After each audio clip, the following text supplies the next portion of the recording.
Assalamualaikum warahmatullahi wabarakatuh. Perkenalkan, nama saya Malika Syafaatul Aliyah.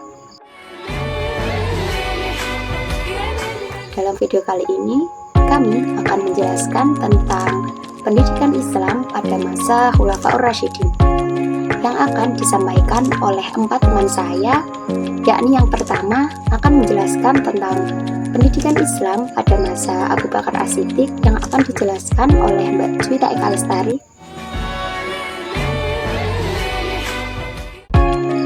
Yang selanjutnya ada pendidikan Islam pada masa Umar bin Khattab yang akan dijelaskan oleh Mbak Fauzia Ida Fitriya. Selanjutnya ada pendidikan Islam pada masa Utsman bin Affan yang akan dijelaskan oleh Mbak Nurul Istiqomah.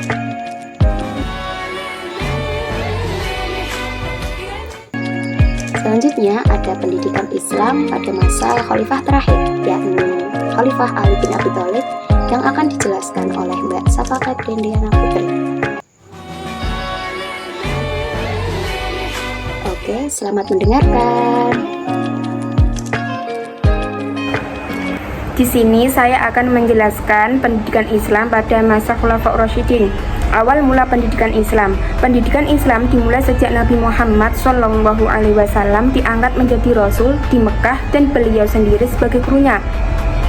Pasca Rasulullah SAW wafat, maka tumpuk pemerintahan dilanjutkan oleh Khulafaur Rasyidin yang pertama yaitu Abu Bakar As-Siddiq, Umar bin Khattab, Utsman bin Affan, dan Ali bin Abi Thalib.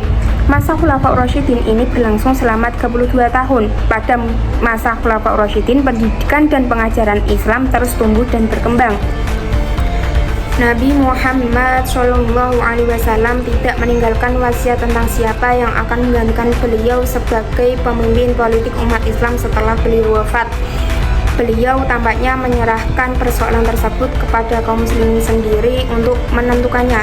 Rasulullah SAW ketika hidup tidak meninggalkan pesan apapun sebagai penggantinya jika beliau kelak meninggal. Karena itu, sewaktu Nabi Muhammad SAW wafat, masalah tersebut cukup serius dibicarakan oleh kaum muslimin.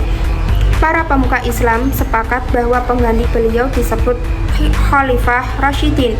Khalifah secara harfiah berasal dari kata khalaf, berarti wakil, pengganti, dan penguasa.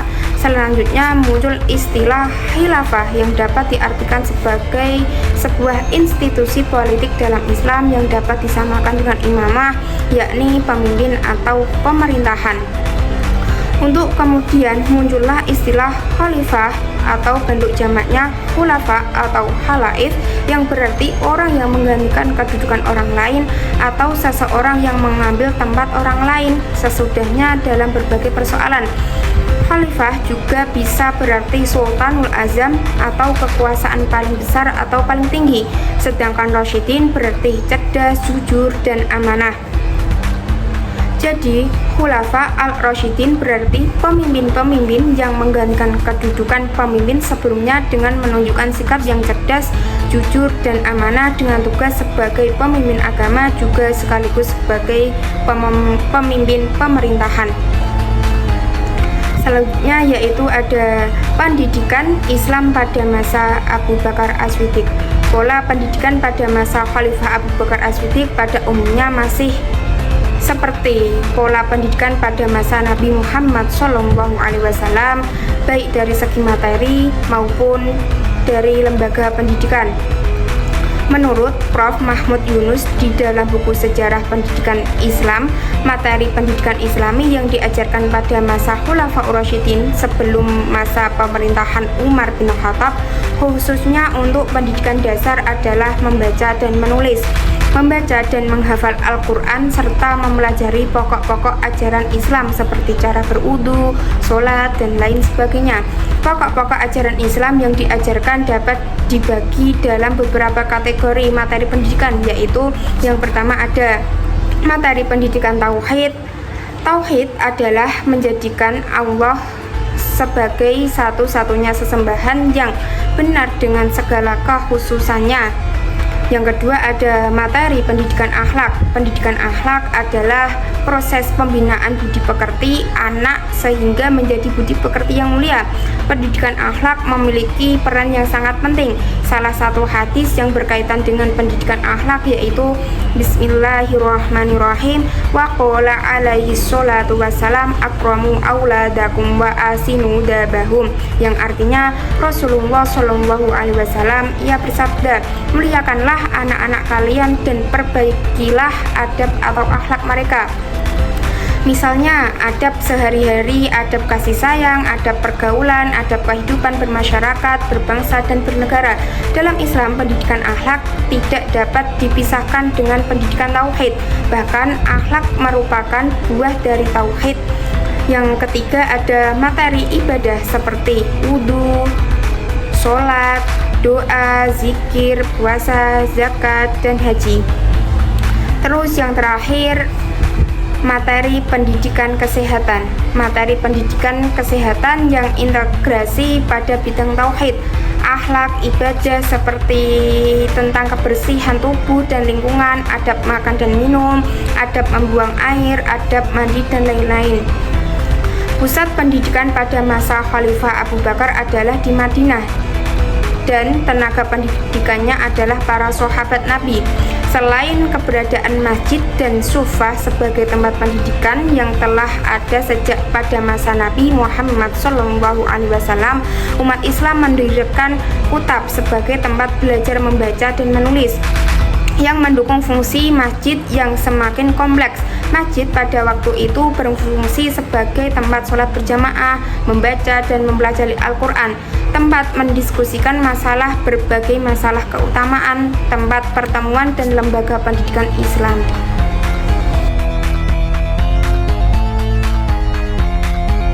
Baik, saya akan menjelaskan tentang sejarah pendidikan Islam pada masa Khalifah Umar bin Khattab. Sejarah pendidikan Islam pada masa Khalifah Umar bin Khattab adalah salah satu khalifah kedua umat Islam yang merupakan beliau itu adalah salah satu sahabat utama Nabi Muhammad SAW dalam sejarah pendidikan sosialnya.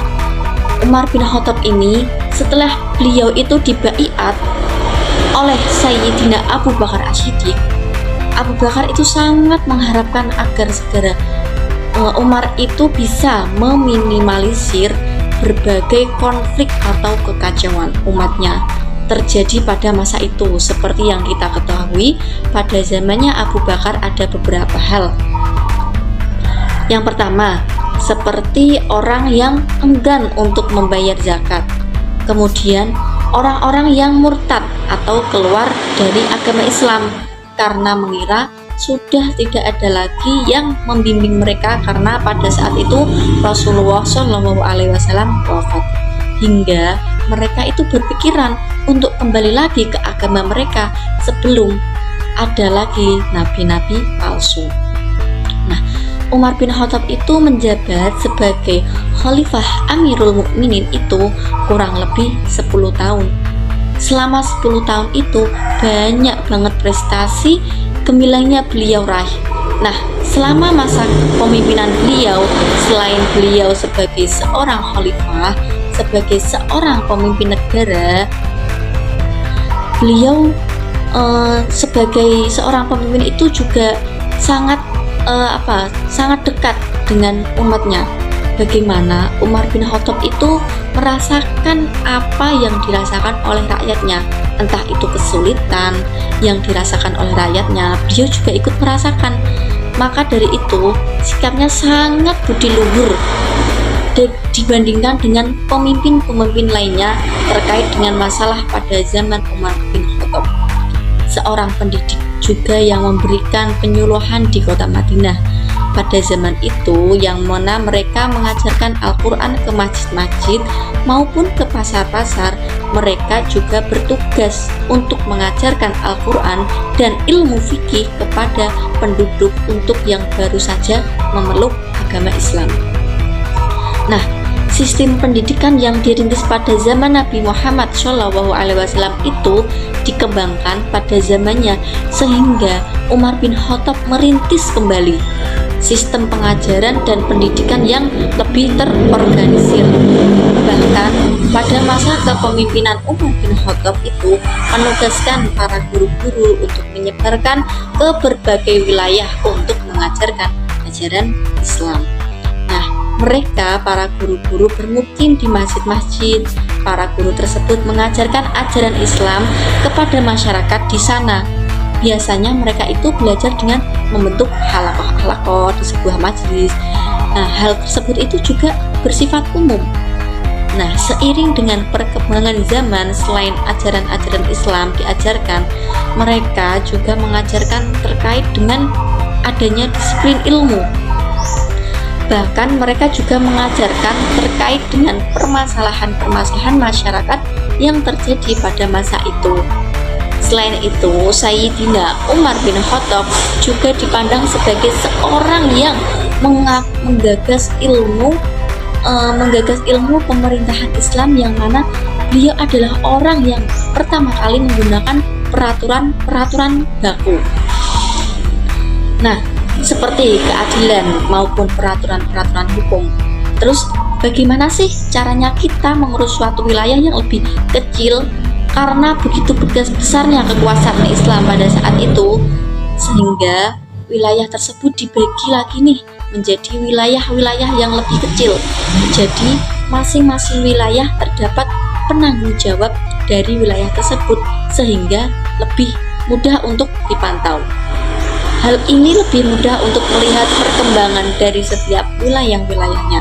Nah, kemudian pada masa Sayyidina Umar bin Khattab, kira-kira sistem pengajaran itu seperti apa sih?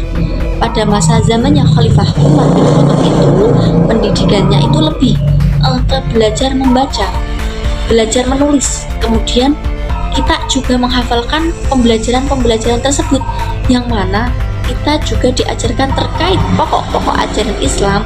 Dan alhamdulillahnya pendidikan pada masa itu lebih maju dibanding dengan penelitian sebelumnya, yang mana pada masa itu tuntunan untuk mempelajari bahasa Arab itu lebih tampak, karena orang-orang yang baru masuk Islam pada daerah yang ditaklukkan, mereka harus mempelajari bahasa Arab jika mereka ingin belajar dan memahami ajaran Islam. Mungkin itu saja yang bisa saya jelaskan terkait dengan sejarah pendidikan pada masa Umar bin Khattab.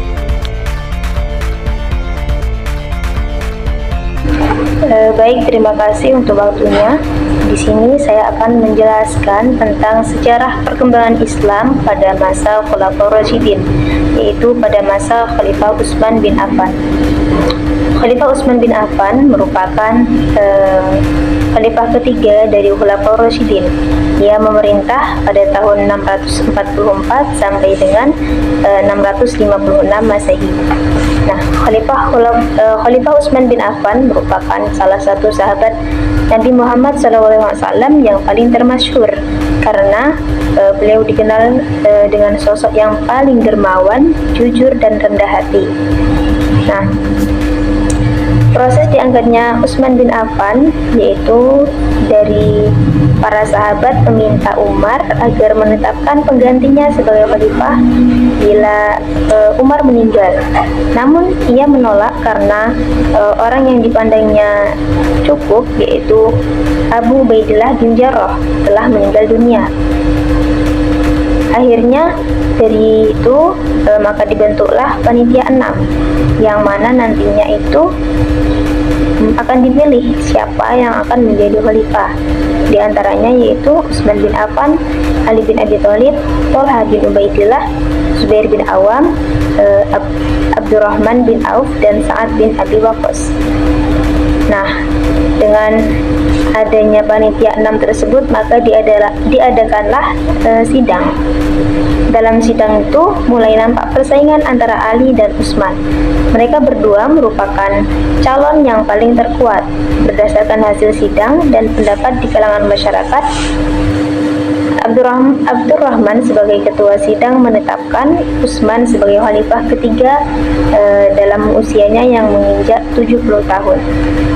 Nah, ada beberapa kebijakan yang dilakukan Khalifah Utsman ketika ia memerintah, yaitu yang pertama ada pembentukan mushaf Al-Quran, yang mana hal ini dilakukan agar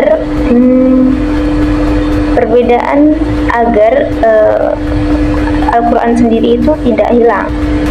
Dalam proses kodifikasi Al-Quran itu ada 3 tahapan, yaitu yang pertama pada masa Nabi Muhammad SAW, namun terbatas pada penulisan ayat dan peletakannya pada tempat tertentu, seperti ada dahan kurma, kulit hewan, dedaunan, maupun sebagainya.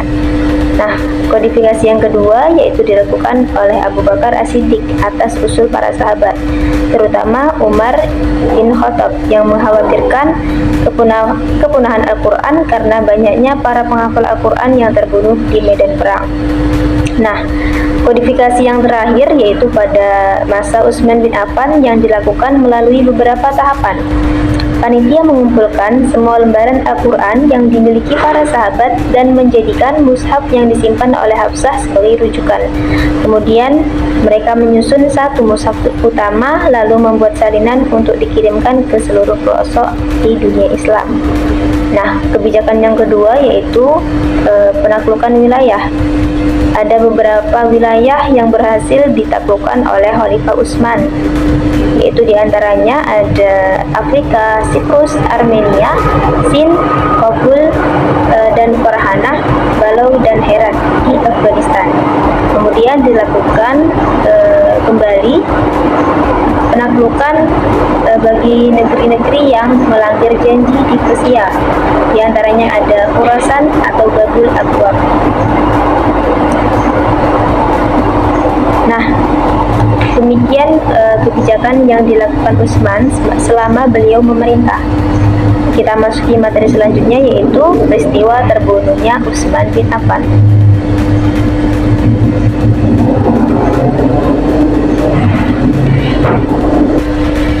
Nah, awal pemberontakan muncul dari rakyat Mesir sebagai tanggapan atas pemecatan Amr bin As dari jabatan gubernur Mesir dan pengangkatan Abdullah bin Abi Sarh sebagai penggantinya.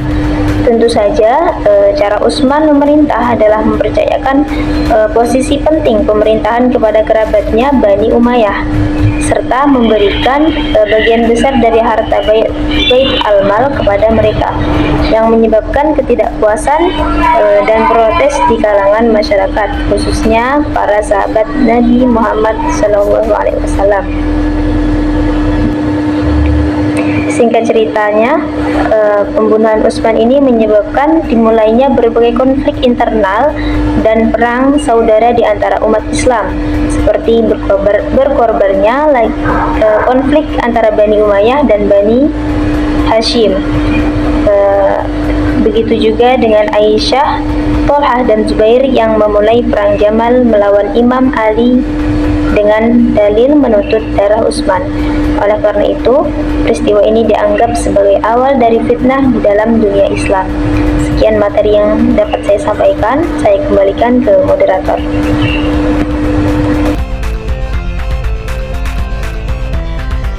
Selanjutnya, saya akan menjelaskan tentang Khulafaur Rasyidin yang keempat, yaitu Ali bin Abi Thalib.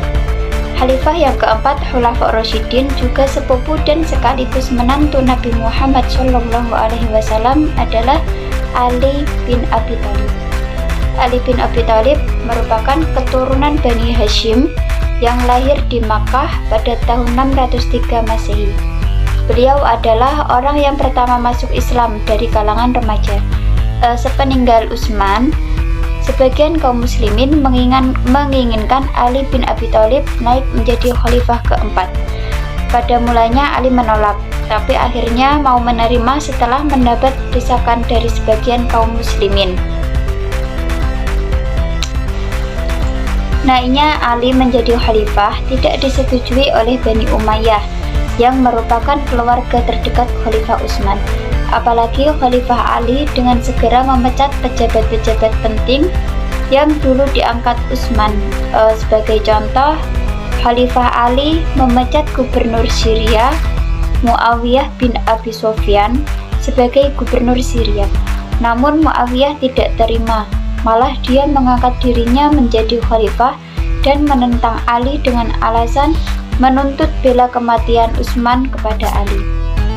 Di satu sisi, Ali menghadapi tantangan yang lain, yaitu datangnya dari Sayyidah Aisyah, Tolhah dan Zubair yang menentang Ali karena Ibnu Zubair berambisi menjadi khalifah.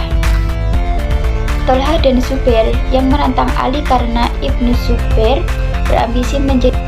Ali memusatkan perhatian untuk menghadapi pasukan Aisyah, Tolhah dan Zubair terlebih dahulu, maka terjadilah peperangan yang dikenal dengan nama Perang Jamal atau Perang Unta.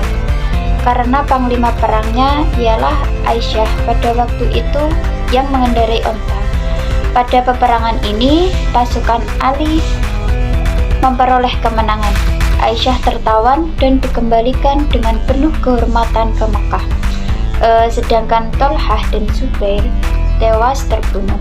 Kemudian Ali bersiap-siap untuk menghadapi tantangan dari pasukan Muawiyah yang sudah siap-siap untuk menentang Ali di sebuah tempat yang bernama Siffin. Dalam peperangan tersebut, pasukan Ali hampir memperoleh kemenangan. Namun dalam pasukan Muawiyah terdapat seorang ahli politik yang sangat lihai. Ali memusatkan perhatian untuk menghadapi pasukan Aisyah, Tolhah dan Zubair terlebih dahulu, maka terjadilah peperangan yang dikenal dengan nama Perang Jamal atau Perang Unta. Karena panglima perangnya ialah Aisyah pada waktu itu yang mengendarai unta. Pada peperangan ini, pasukan Ali memperoleh kemenangan. Aisyah tertawan dan dikembalikan dengan penuh kehormatan ke Mekah. Sedangkan Tolhah dan Zubair tewas terbunuh. Kemudian Ali bersiap-siap untuk menghadapi tantangan dari pasukan Muawiyah yang sudah siap-siap untuk menentang Ali di sebuah tempat yang bernama Siffin. Dalam peperangan tersebut, pasukan Ali hampir memperoleh kemenangan. Namun dalam pasukan Muawiyah terdapat seorang ahli politik yang sangat lihai. Beliau mengusulkan supaya pasukan Muawiyah mengangkat mushaf Al-Quran tinggi-tinggi ke atas dengan ujung tombak sebagai ajakan damai. Melihat hal tersebut, sebagai seorang ahli strategi militer, Ali mengetahui bahwa itu hanya tipu muslihat. Ali menginginkan perang dilanjutkan karena kemenangan sedikit lagi akan diperoleh. Namun, Ali menghadapi desakan dari sebagian pasukannya yang menginginkan perang dihentikan karena musuh mengajak berdamai. Karena Ali terus didesak, maka dengan sangat terpaksa Ali menghentikan peperangan. Maka dicapailah perundingan damai atau tahkim. Dalam peristiwa tahkim tersebut, pasukan Ali terkalahkan oleh kelicikan Amr bin As di pihak Muawiyah bin Abi Sufyan. Karena tidak setuju dengan tahkim, sebagian pasukan Ali keluar dari barisan Ali dan membentuk kelompok tersendiri. Mereka inilah dalam sejarah yang dikenal dengan nama golongan Khawarij. Menurut golongan Khawarij, siapa saja yang terlibat dalam peristiwa tahkim adalah kafir. Maka mereka berusaha untuk membunuh Ali bin Abi Thalib, Muawiyah bin Abi Sufyan, dan Amr bin As. Karena Ali tidak pernah menggunakan pengawal pribadi, salah seorang Khawarij yang bernama Abdurrahman bin Muljam berhasil menikam khalifah keempat ini pada subuh dini hari. Kekacauan dan pemberontakan yang terjadi pada masa Khalifah Ali membuat Syalabi berkomentar, sebenarnya tidak pernah ada barang satu hari pun keadaan yang stabil selama masa pemerintahan Ali. Tak ubahnya dia sebagai seorang yang menambal kain usang, jangankan menjadi baik malah bertambah sobek. Demikianlah nasib Ali. Lebih lanjut dijelaskan oleh Soekarno dan Ahmad Supardi bahwa saat kericuhan politik di masa Ali ini hampir dapat dipastikan bahwa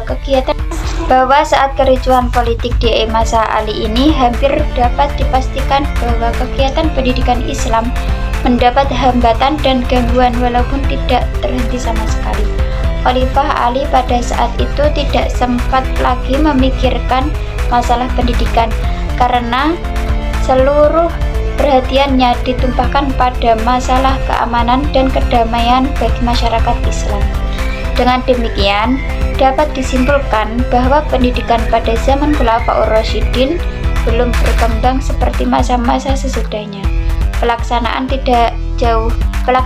tidak jauh berbeda dengan masa Nabi yang menekankan pada pengajaran baca tulis dan ajaran-ajaran Islam yang bersumber pada Al-Quran dan Sunnah Rasul.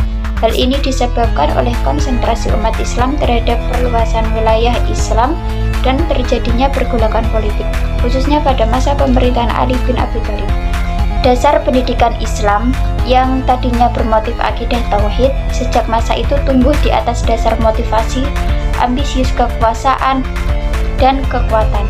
Tetapi sebagian besar masih tetap berpegang kepada prinsip-prinsip pokok dan kemurnian yang diajarkan Rasulullah. Dapat diduga bahwa kegiatan pendidikan pada saat itu mengalami hambatan dengan adanya perang saudara. Ali sendiri saat itu tidak sempat memikirkan masalah pendidikan, karena ada yang lebih penting dan mendesak untuk memberikan jaminan keamanan, ketertiban, dan ketentraman dalam segala kegiatan kehidupan, yaitu mempersatukan kembali kesatuan umat. Tetapi Ali tidak berhasil. Pada masa khalifah yang keempat ini, kegiatan pendidikan banyak mengalami hambatan dari berbagai pihak yang berbeda-beda. Dari mereka itulah kemudian lahir para siswa yang kemudian menjadi ulama dan pendidik. Selanjutnya, metode pendidikan. Metode yang digunakan dalam mengajar yaitu dengan bentuk halakoh, yakni guru duduk di bagian ruangan masjid, kemudian dikelilingi oleh para siswa. Selanjutnya, lembaga pendidikan. Lembaga pendidikan yang digunakan pada masa Khalifah Ali bin Abi Thalib masih sama dengan lembaga-lembaga pendidikan yang digunakan pada zaman-zaman sebelumnya, yaitu masjid, kufah, kutab, madrasah, dan rumah-rumah sahabat yang menjadi politik. Pada masa kepemimpinan Ali bin Abi Thalib, perkembangan pendidikan Islam sedikit terhambat. Hal ini disebabkan oleh beberapa faktor. Yang pertama, kondisi politik yang tidak stabil. Yang kedua, kurangnya fokus pada pendidikan. Pada saat itu Ali bin Abi Thalib tidak sempat lagi memikirkan masalah pendidikan karena keseluruhan perhatiannya ditumpahkan pada masalah keamanan dalam pemerintahannya. Meskipun perkembangan pendidikan Islam pada masa Ali tidak sebesar pada masa pemerintahan Umar bin Khattab, namun semangat belajar dan menuntut ilmu tetap terjaga di kalangan masyarakat. Pendidikan pada masa ini lebih bersifat informal dan berbasis masyarakat. Apabila ada kesalahan, kami mohon maaf. Terima kasih. Wassalamualaikum warahmatullahi wabarakatuh.